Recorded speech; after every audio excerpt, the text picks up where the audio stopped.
Good morning. You are listening to National Real Estate Auction Radio. I am your host, Doug Dennison, and we are broadcasting from beautiful St. Augustine, Florida, the nation's oldest city at WFOY 1240 AM studios. Through the power of the internet, this program is being streamed worldwide on 1240news.com. Additionally, the show will be archived on RowellAuctions.com, who are the sponsor of the show, and also YouTube. We are going to be talking about real estate auctions, past auctions, upcoming auctions, different real estate auctions across the country. We have a lot of topics today. We've got some exciting stuff, some authors, some speakers. They're going to talk to us about technology. They're going to talk about commercial real estate. Very excited about today. Let me go over who is going to be calling in. We've got Tony Wood. Tony Wood is from Tony Wood Consulting, author of the Commercial Real Estate Tsunami, a survival guide for lenders, owners, buyers, and brokers. We also have Lance Walker, who's with Walker Auctions in Tennessee.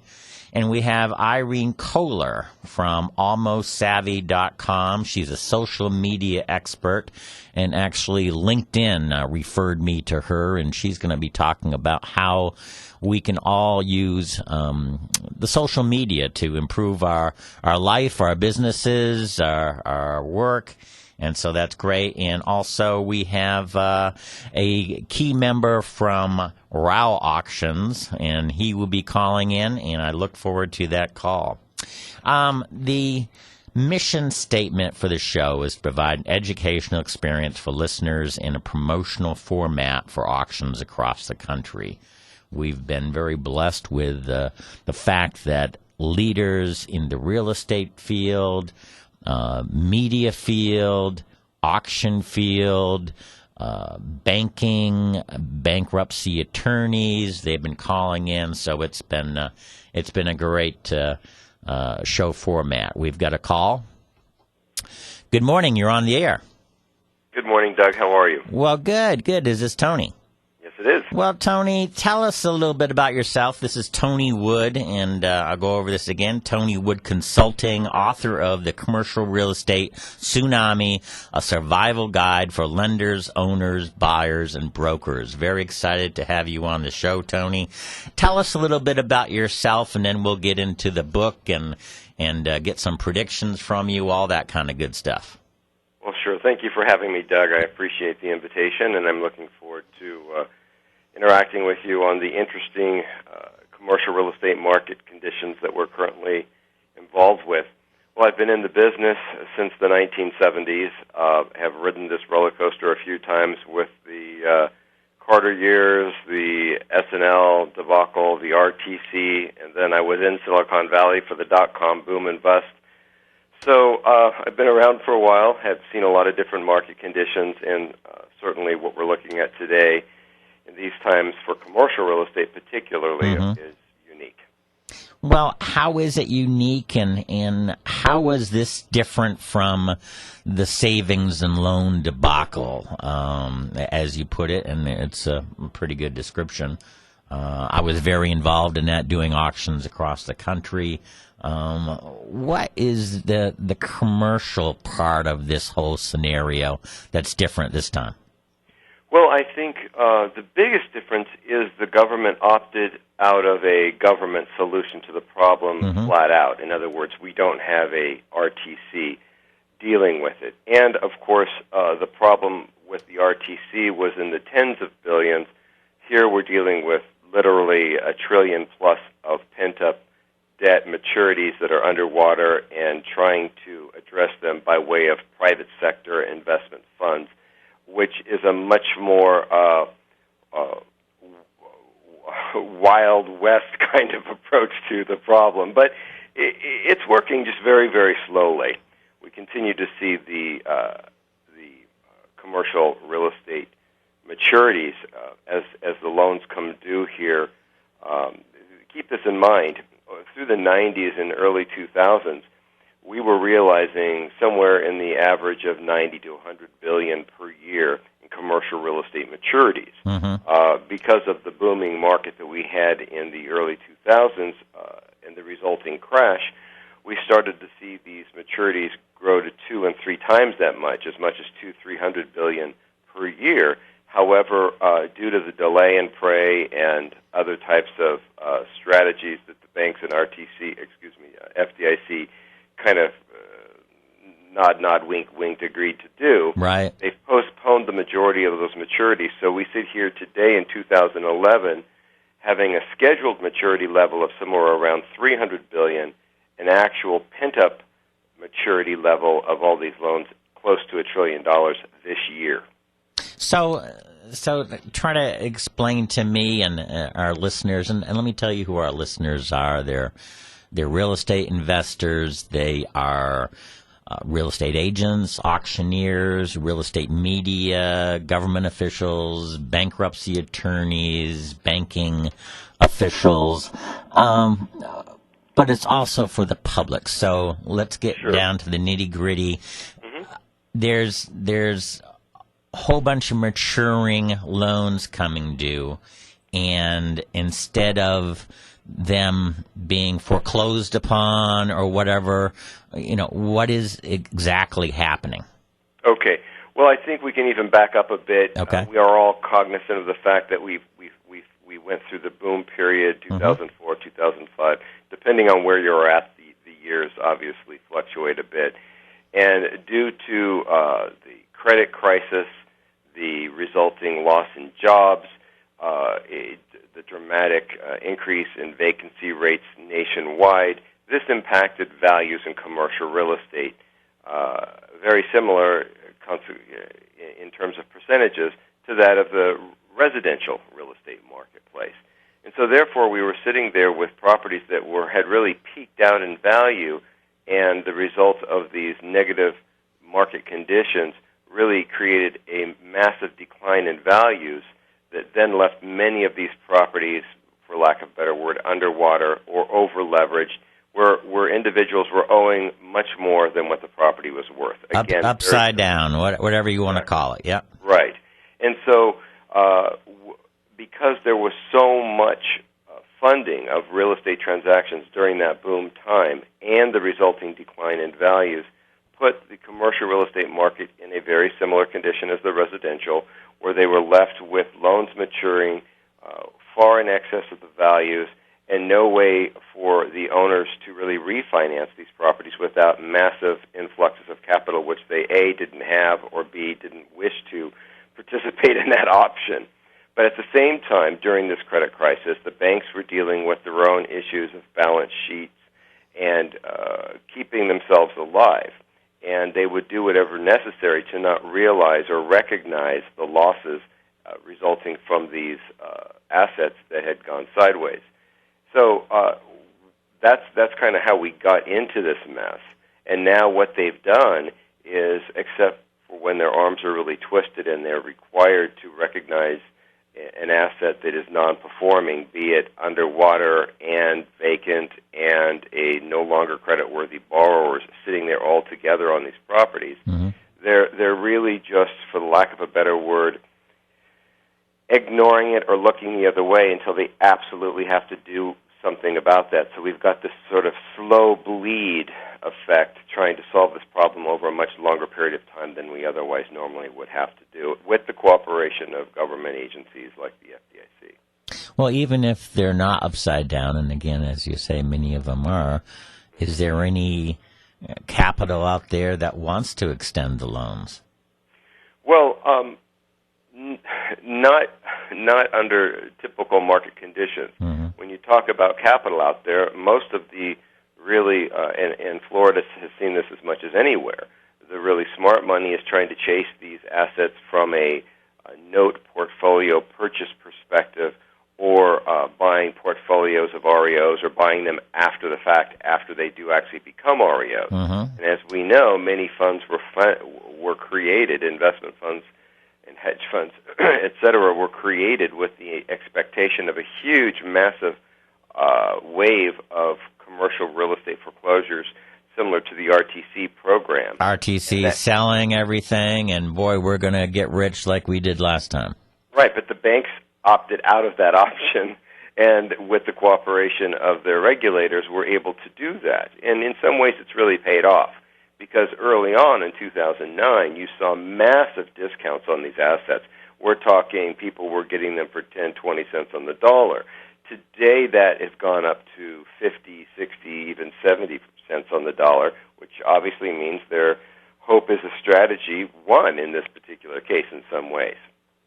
But on the other hand, it's really left a huge sense of, yes. Tony, why did that happen? Why did it go? And yes, I remember a couple of years ago, 20 cents, 30 cents on the loans was common, and now it's like doubled. Why is that so?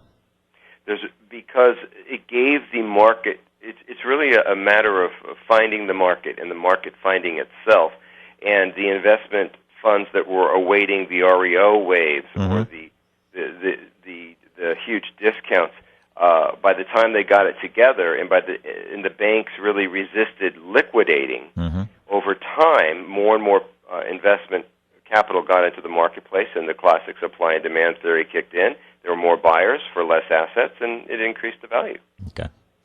Has the market gotten better? Is that part of it too? It depends. I tell people, in my observation of what's going on from a national perspective, it's a very selective marketplace. You can point to certain places, I think we all know, like Washington, D.C., New York are two good examples, that really didn't get hurt as badly and came back very quickly. Yeah. Other markets, like, unfortunately, California and Florida, right, and many others throughout the nation, have not been quite so resilient. However, I'm sure you could see in Florida as well as in California markets that are, like Sacramento, that are still getting beaten to death, while other markets like the Bay Area, San Francisco in California, for example, very resilient, very strong, and doing quite well. Well, I know Dallas is one of those areas that really didn't get the full effect like California and Florida. Or Austin. I mean, you talk to people in Austin, and it never went up that much, right, so it didn't have to go down. Got it. And like California and Florida, I mean, we doubled in price in we like to 3 ride or 4 years in our markets. Now, are you from California? I am. Okay. Yes, born and raised northern. I was born in southern, but have lived in northern for well over 20 years now. So we've always kind of considered you the trendsetters, good and bad, of at least real estate and other things too, and the rest of the country kind of follows. So now the perfect time to ask you, what's going to happen next? What are you thinking that California is going to do and doing? Tell me about the California marketplace, and then look a little bit more globally. Well, I think, again, it's difficult to talk generalities in this market because, again, I can talk about areas of L.A. and San Francisco that are quite strong, Orange County, very strong. You can look at areas anywhere throughout the Central Valley of California, its capital, Sacramento. There's so many problems, not only related to the real estate question, but obviously we've got our own issues in the state, unlike a lot of others, with regards to balancing our own budget and trying to wave a magic wand to make that happen. So I right now, what I see is another at least 3 years of struggling through this kind of quagmire of debt and deleveraging everything and getting things balanced again in the face of one of the worst economic conditions nationally that we've seen historically since the Great Depression. So we still are all fighting that battle, and I think nationally, if they were to be following California, we're going to see a number of years, at least 2 to 3 years minimum, of very difficult times where we trudge through this. We seek out the opportunities and take advantage of those in any given market. Well, your book is called The Commercial Real Estate Tsunami, a survival guide for lenders, owners, buyers, and brokers. And if it's okay, I'd like to take them one by one. What's survival tips for the lenders?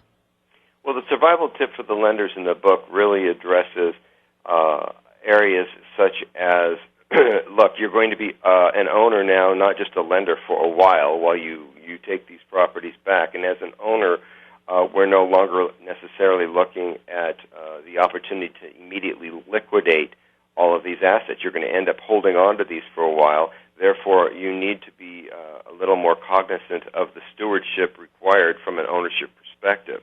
The other thing that I'm advising them on are different perspectives with regards to loan workout deals and that sort of thing. That's not what they're in business for, though. They're there to make money through loans and turn it, and all of a sudden they become property managers, landlords. Yes. I mean, this is just all new and different. Well, they've always had REOs. They've just never had this volume. Okay. And that's really what the book addresses a bit about, which is, you used to just get one or two here or there, and you could dispose of them quickly and even at a fire sale price be done with it. But they opted not to do that. So they're either holding assets that are non-performing, letting the owners stay in control, which can be very dangerous and sometimes useful depending on the condition. It's a free asset management, but you get what you pay for. Right. On the other hand, they are still taking a lot of properties back, and in many cases the ones they do choose to take back are their worst case scenarios, and therefore there's very little demand for those on the open market, and they've got to carry them for a while. And I've seen it time and time again, if they don't pay attention to that, even more devastating impacts on their value once they've taken control of the asset, because they just don't know what to do with it. Well, we could talk for an hour, but give me more sound bites. The next one would be the owners. Well, for owners, that really is addressing the number one concern of anyone who is underwater in their property. If they owe more than it's worth, from a commercial perspective, the workouts are addressed much more differently than, for example, obviously owner-occupied residential dwellings. There's a lot of congressional action that's occurred in attention to those types of assets, whereas commercial assets are obviously considered investment, therefore it's less emotional, there's less political support, and therefore it's much more tactical and strategic in terms of how they address it, and so we talk about that in my book. But the banks don't want to take the properties back. Right, but at the same time, they want to play now we're getting into lender-by-lender strategies, and is the lender under a cease and desist order by the FDIC or not? Is the lender about to be taken over or not? Is it Wells Fargo that's not going anywhere anytime soon, or is it a more local regional bank that's got issues and needs to do things? And so you need to be cognizant of the fact that there is no general rule, but that there are many options, and it just depends on who you're working with. And sometimes you really have to feel your way through it as you go through it. All right. Now, as a buyer, what are your tips for a buyer right now? Well, and I think Florida is as familiar as anyone here. Florida has been the focus of a lot of investors coming in from out of the area to take advantage of the foreclosed properties and other distressed assets out there. And many times these buyers, the non-professional investment funds, the mom and pops of the world that think they've got a good idea, and what we're going to do is go and take advantage of this foreclosure market, but they're not well educated, they're not well represented, they haven't really developed the foundation of knowledge necessary to make proper decisions, and they end up taking something that really wasn't that great of an opportunity, thinking it's a great, they're buying, in other words, they're buying it at 70 cents on the dollar when they really should be buying it at 30 cents on the dollar. So just really it's about doing their homework, having proper representation, and making smart decisions, or they can get themselves in trouble. Okay. And brokers, what's your suggestions for brokers? Find another job. Well, how's it feel to be a dinosaur? Before you get to that, I have seen that the banks are selling so many more loans than before, and hesitant to take, foreclosed property, to take the liability, increase their REO load, which means that they now need to staff up. Is this the same thing that happened in the RTC days, or is this different? Well, I think in the RTC days we didn't see as much of the assets being liquidated prior to REO as we do now. Yeah. And so that's where the real estate brokers have a bigger challenge, because they've really had to retool intellectually how to address and then how to get into these little pools of activity that really don't fit the criteria for your average broker out there.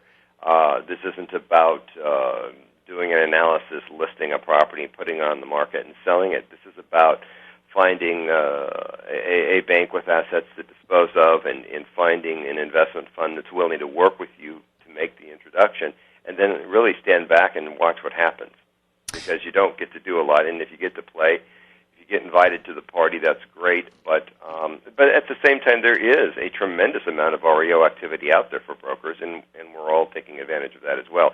I would say 90% of my sales over the last 2 years have all been actual REO sales. We've done some note activity, but mostly it's still REO generated. I've seen some brokers who are, rather large, that have kind of added loan portfolio sales to their agenda, and to a point where 30% of their business is now loan sales, which is very, very different than obviously they were doing 5 years ago. Yes.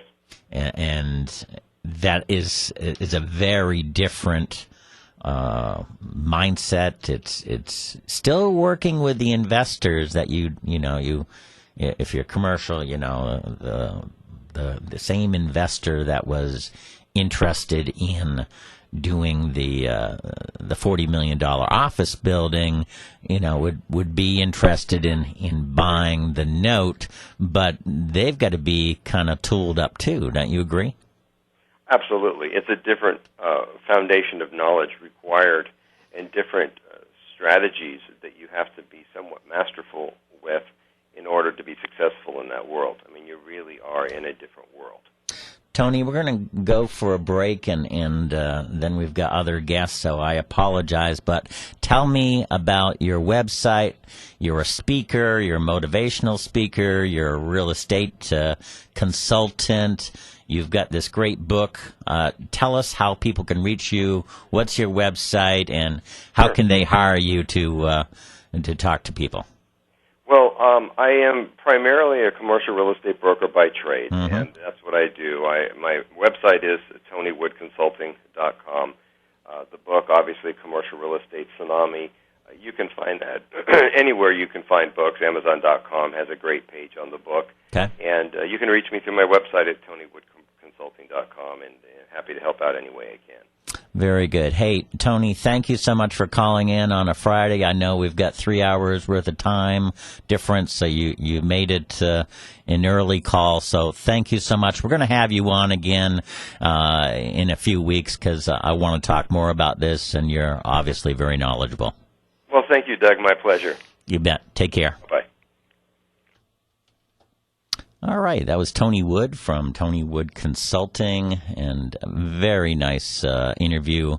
We're going to go for the half-hour break, but we will be back. We've got a great guest, and looking forward to talking more about real estate auctions and real estate.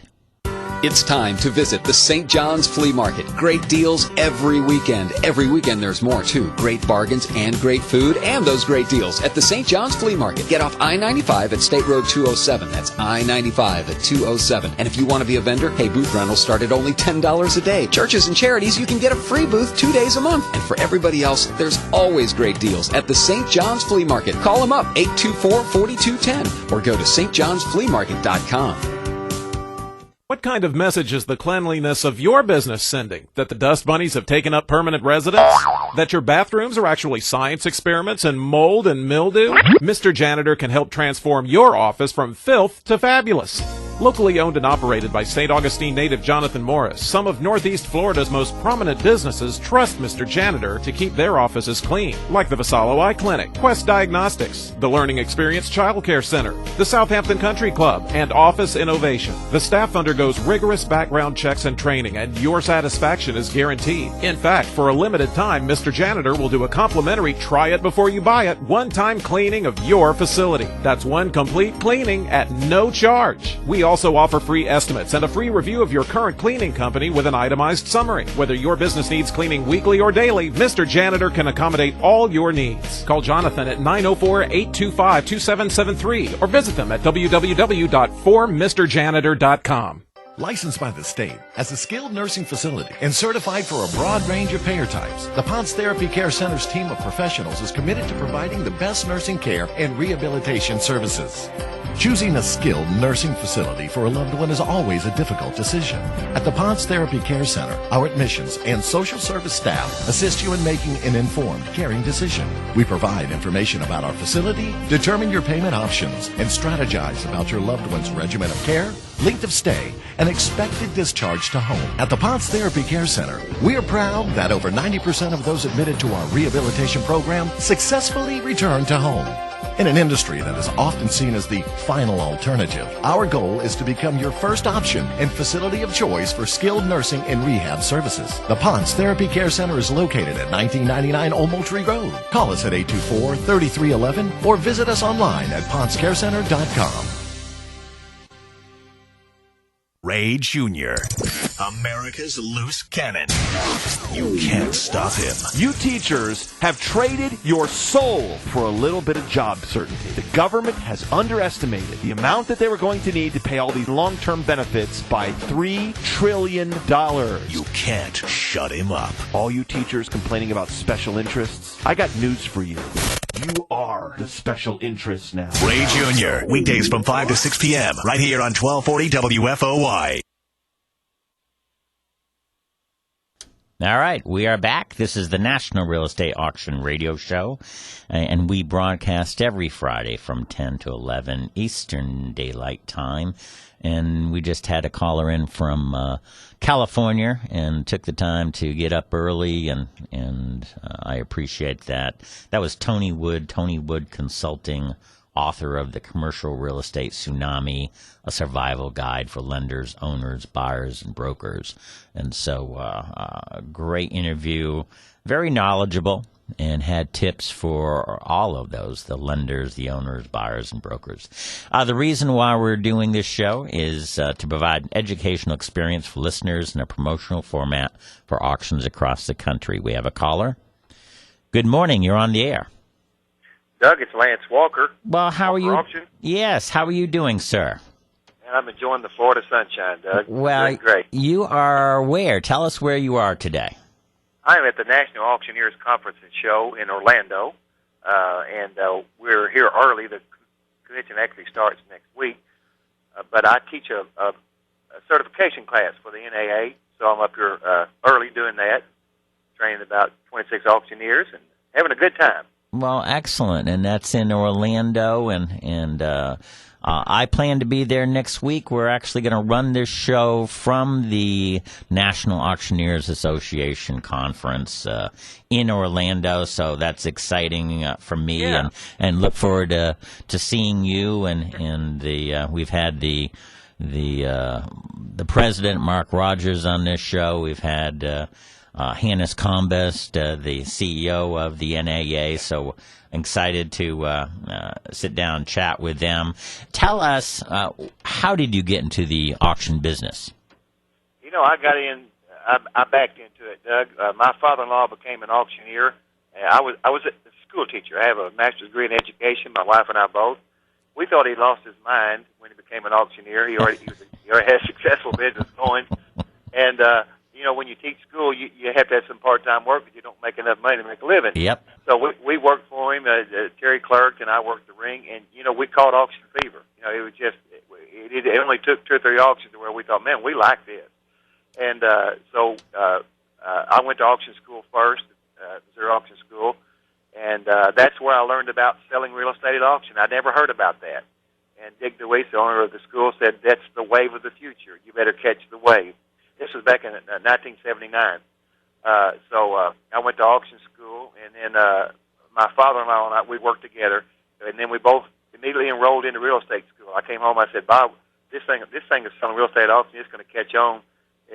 We need to catch the wave." So we went to real estate school, and that's how we got started in selling real estate, and we also sell personal property as well. Well, it's funny. I have a different scenario, but it's a little bit the same way. I was with the YMCA, which I understand the need to make money and having a family, so I was in Miami, vice president of the YMCA, and had an opportunity to work with an auction firm because they asked. The auctioneer asked, what do you do for the YMCA? And I said, well, I do promotions, I do special events, I do marketing, I do PR, I do fundraising, I manage people, and, the guy said, oh, that's what we do. And and that's I need a people person that relates well, and that was I'm going to say 25 years ago. So it's very exciting business. Tell us, why do you think people should get into the business? There's so much opportunity in it. There's so many different phases you can go into, Doug. Just like real estate is one phase, and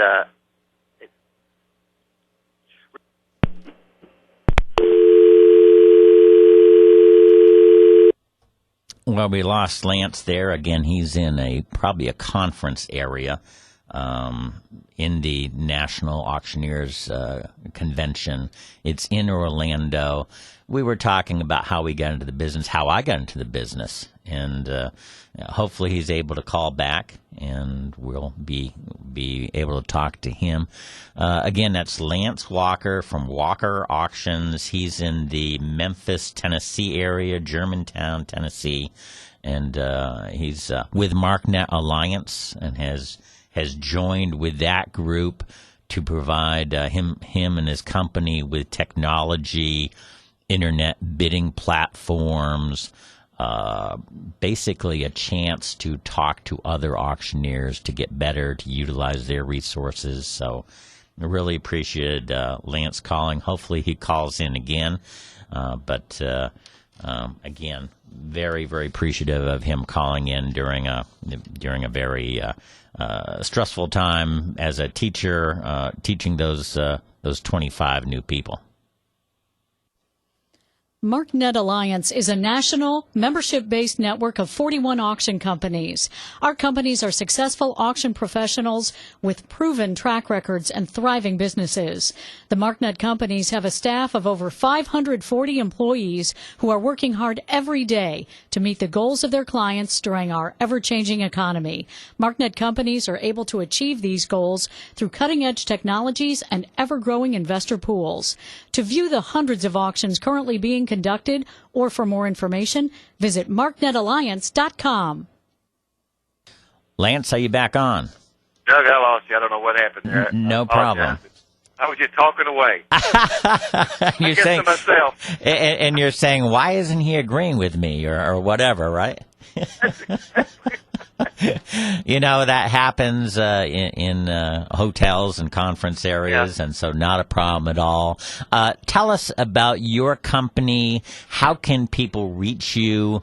I talked in the interim that you were part of MarkNet Alliance, but what is your website, and do you have any upcoming auctions coming on? WalkerAuctions.com. That's our website.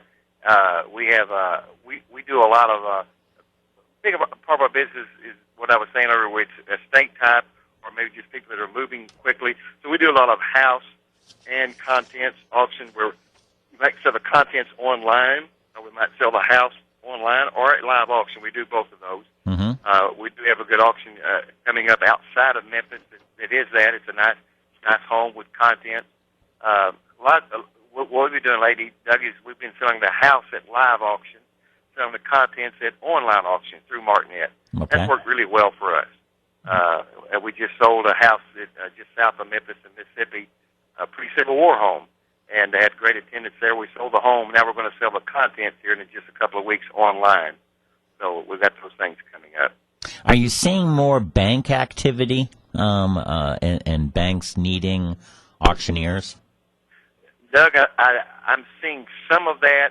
I think that's coming more in the future. In the Memphis area, there is some of that, but really not a lot. I'm seeing banks, they're still holding on. And, it's the delay and pray, as our previous delay and pray. That's right. They're hoping this thing's going to turn around. I don't see any indicator it's going to make it turn around. I hope it does. Uh-huh. But I think we've had a market reset. In Memphis, that's what I tell people. The people who approached me last year that said they were thinking about having an auction, they wish they'd had it last year as opposed to this year. Well, not everybody realizes this, but the best time to buy is, to sell at auction is when, not that it's a distressed property, but a property that everybody wants. And how can you find out how much it's really worth unless you have competitive bidding? And some of my greatest auctions have been in good times compared to bad times, and for a property that was not distressed. Right. So I agree. We can do our work in good times and bad times. Quickly, tell me why you joined MarkNet Alliance. I joined MarkNet Alliance really for the. I was one of the original 10 that got started. All right. And the people who owned it, they're good friends of mine, and I'm impressed with their operation. I really joined mainly for the benefit of being able to network with some successful auction people and to have that camaraderie there. And that's what I like about MarkNet. Of course, I think in the future there'll be a lot more referring coming together. But also their online service is just, their online portal is second to nobody. And it is really, through these hard economic times, Doug, Terry and I, and my wife is also an auctioneer, by the way. Mm-hmm. She was named the #1 female auctioneer 2 years ago. I saw that in I look forward to meeting you and your wife. Yeah, and she really heads up a lot of our online personal property auctions. It has saved us through these bad times. It has made a difference of us lasting or not. Lance, I look forward to meeting you next week for our live show. And again, thank you for calling in. I really appreciate it. I'll talk to you later. You bet. Thanks for having me. You're on the air. Hello. Good morning. Irene Kohler. Yes. Hi. Well, how are you? I am doing wonderfully, except for just a little sniffling. Well, I know you told me you had a cold, and very appreciative that not only you braving the 3-hour time difference, but also the fact that you are kind of under the weather. Let me tell the public here, and again, our listeners are real estate investors, real estate agents, bankers, bankruptcy attorneys, real estate media, and the general public. And I just recently, kicking and screaming, got into social media and got into LinkedIn and started contacting people because I wanted to find out where they were. And because it's been a long time, and I'm in a business where I deal with bankers and bankruptcy attorneys and developers, and they move on so quickly.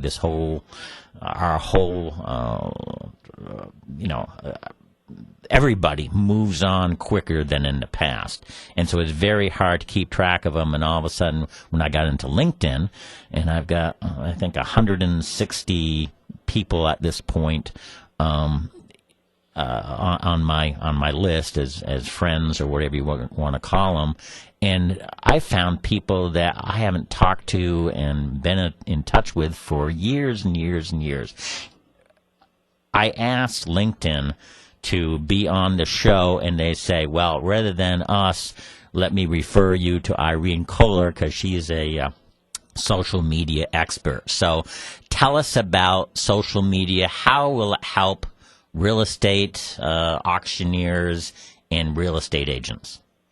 Well, it does a number of things, and I appreciate you keeping keeping an open mind, being dragged, kicked and screaming into it, because it really is. It's not a fad. It's not going to go away, and it's not something that just the kids are doing. It is a new and different way of communicating with people, and it is the way that people want to receive information. So the days when we could just set up a website and make it all nice and pretty and put lots of great content there and then just sit and wait for people to arrive and be impressed about how wonderful we are, people don't do that anymore. And I'm not saying don't have a website. Of course you need to have that. Right. But that is not how people get information.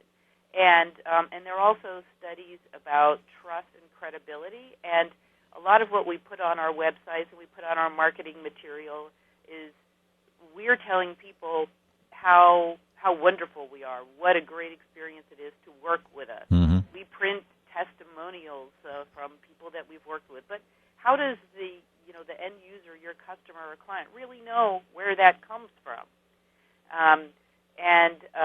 So the level of trust of what people say, how people market themselves, is sometimes it's in the range of 15, 16% how people trust it. But through social media, since people can find what other people are saying about you, to you, a lot of the conversations that you're having with people are public. On LinkedIn, recommendations is critically important, and the trust in what others are saying about you is very high, like between 80-90%. So it's very, very, very different. That's why sites like Yelp and a number of other sites really have taken off, because people don't want to know what you're saying about you; they want to know what other people are saying. Exactly. What is your company's name and website? Before I forget, it is Almost Savvy. And the website is the same. It's Almost and then SAVVY. And actually the reason that I call it that is there's so many people that I work with that feel this pressure that I need to know how everything works, because my neighbor told me I'm supposed to be on Facebook, I'm supposed to be on LinkedIn, and I'm so far behind. And this stuff is changing so rapidly. There's an entirely new social network that just was launched about a week ago through Google that is really kind of taking on Facebook. And so, this stuff is changing all the time. Most people, nobody's really 100% savvy. So being almost savvy is really okay, to take it just one step at a time and figure this out. And that's why I work with people and small businesses to help you figure out how to determine what you're trying to accomplish online, and then figure out what tools, what sort of tactics can help you achieve that. But it's important to start with the strategy. So many people are focused on the tools. I need to know how to use Twitter. And my question is, for what? Who are you trying to reach? What sort of story are you trying to tell? Rather than just, it's like running, I need to learn how to dial the phone. I'm like, okay, who are you going to call? What are you going to say? It's not about the phone. But LinkedIn, one thing I want to say about that is for a professional presence, that is, of all of these, there are various things, and I would throw blogging into the mix, which is really, really a great thing to do. But it does take a commitment of time. LinkedIn, more than the other sites, is really a great place to establish start off with your professional presence. But there are a number of key things to know about it that most people don't know, and that is how to complete your profile. Because how you do that, it's not just, I appreciate what you're saying. A lot of people do what you're doing and that kind of use it as a digital database for your contacts, right? To keep that fresh. But there's so much more you can do with it. So there's some tricks in terms of optimizing your profile, knowing where to put certain keywords in your profile that will help new potential business partners, clients, customers, will help them find you better. But so knowing how to do that, how to customize your profile, how to fill it out, it should not look or sound like a resume, and the value of recommendations and the right recommendations really goes so far. Because if I'm thinking about doing business with you, the first thing I'm going to do is I'm going to Google you. I'm not going to your website, because I'm sure you say great things about yourself on your website. I'm going to Google because I want to know what everybody's saying about you. And when you go to Google, and I would encourage people who are listening, if they haven't Googled themselves, to definitely do that. And make sure you put quotation marks around your name. You're going to see that LinkedIn comes up pretty high. And so whether or not you are actively using LinkedIn to brand yourself, LinkedIn has so much weight online that it shows up so high that it is branding you. So if you've got a kind of a half-done LinkedIn profile because your friend really bugged you to sign up and you were kind of irritated and you didn't really know how it worked, that's what people are finding. Right. Yeah, and so it's important to know how to really... Irene, we're going to have to get you on the show again. I appreciate you calling in. Give us your website one more time. It is almostsavvy.com. I'm also, if anybody's on Twitter, you can find me obviously on Twitter. It's just my name, Irene Kohler. And I also, if somebody is on Facebook, I have a Facebook page. It's a great place to ask questions or stay up to date on social media. And the Facebook page is also just called Almost Savvy. Irene, thank you so much for your call on this Friday. You take care. Oh, thank you. Have a great weekend. You bet. Bye-bye. Okay, we had another caller on the line and just missed him. Again, I want to talk about LinkedIn. Again, as I said, kicking and screaming, I got into the social media, and now I'm a little hooked, only because as a 50-year-old, I have done a lot of business with a lot of people in the past, and no matter how good we are, we forget names and we forget where they're going. Okay, we have a caller. Good morning. You're on the air. Good morning, Doug. This is Walt Zelwak. Hey, Walt. Thank you so much for calling in. I see you called in a couple of times. My apologies. I was wrapping up with a guest, but thank you so much for calling. It must have been compelling dialogue for you to continue, and that's a good thing. Tell us about what you do and where you're located. Okay. I'm an auction coordinator with RAL Auctions located in New Jersey. I work the national market, but my focus is really in the Northeast with regional and national banks and mortgage lenders. I've been with RAL just about 2 years, and I came to RAL as a result of Jerry Day, the national sales manager there. We've been friends for over 20 years and kept in touch, and Jerry asked me to take a look at what they were doing at RAL. Of course, first and foremost is auctions. They've been doing it for over 75 years. But what really interests me was RAL recognized that their clients needed asset evaluations and economic support to justify and approve their auctions. So it started out, Jerry said, hey, take a look at what we're doing. Maybe you can help me sharpen our knife here. And got really wrapped up in looking at different metrics for valuations. And what we learned and what Jerry was focusing on was that managing risk is really a multifaceted task that requires looking at data from on a property or portfolio from multiple sources. So we do that at RAL, and it leads to very successful auctions for us. And the clients really appreciate the efforts that we take to really hone in on what is an accurate value today. Many of our clients tell us that we give them a greater level of information to establish accurate sales prices and greater exposure to potential buyers. Walt, what did you do prior to coming on RAL Auctions? I've been in lending since April of 1967, a long time. Okay. I was a regional manager with Wells Fargo, focusing on new construction, builder activity. And prior to that, I was director of lending, asset-based financing at Johnson & Johnson. Handled their corporate transferees, about $3,000 a year in a special mortgage program for them, and also was director of lending at their credit union.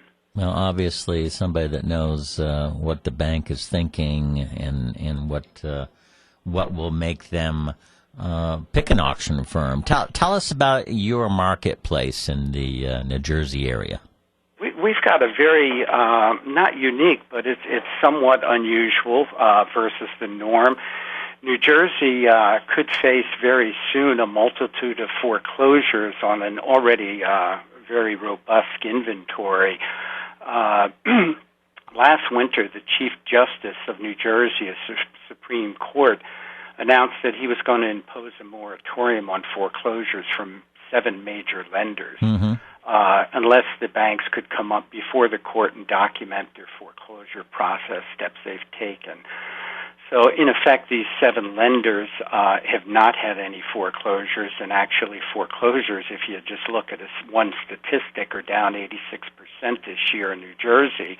However, these major lenders are holding off on 28,500 foreclosures, and in addition to that, have another 55,000 homeowners who are seriously delinquent or over 90 days delinquent on their mortgages. So we expect to see a lot of foreclosures. Last year, New Jersey was in the upper third. We ranked 15th out of 2.2 million homeowners.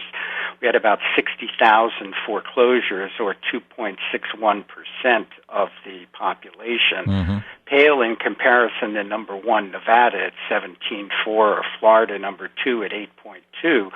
But still, not real pretty numbers. And currently, our inventory time on the market statewide is 7.3 months. So if you look at that number, which is not a pretty number, Cape May County here in New Jersey, the Shore community, right, is 18.4 months, down to a low of about 4 or 5. But the mean, as I said, is 7.3 months. So that's a lot of inventory to be absorbed, excuse me. Right. So, and observed.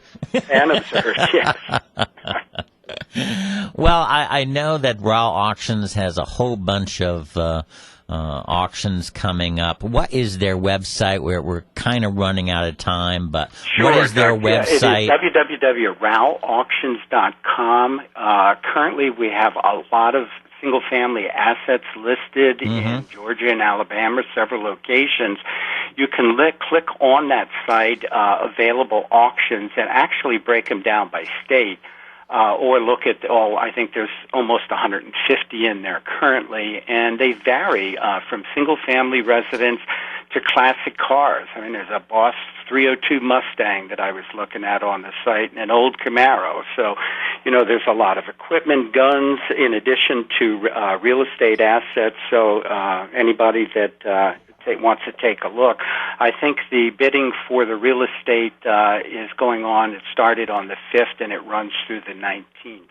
Excellent. And it's a very user-friendly site, so I encourage your listeners to visit it. Walt, thank you so much. We've got to wrap up. I'm going to have you on the show again because I want to talk to you more.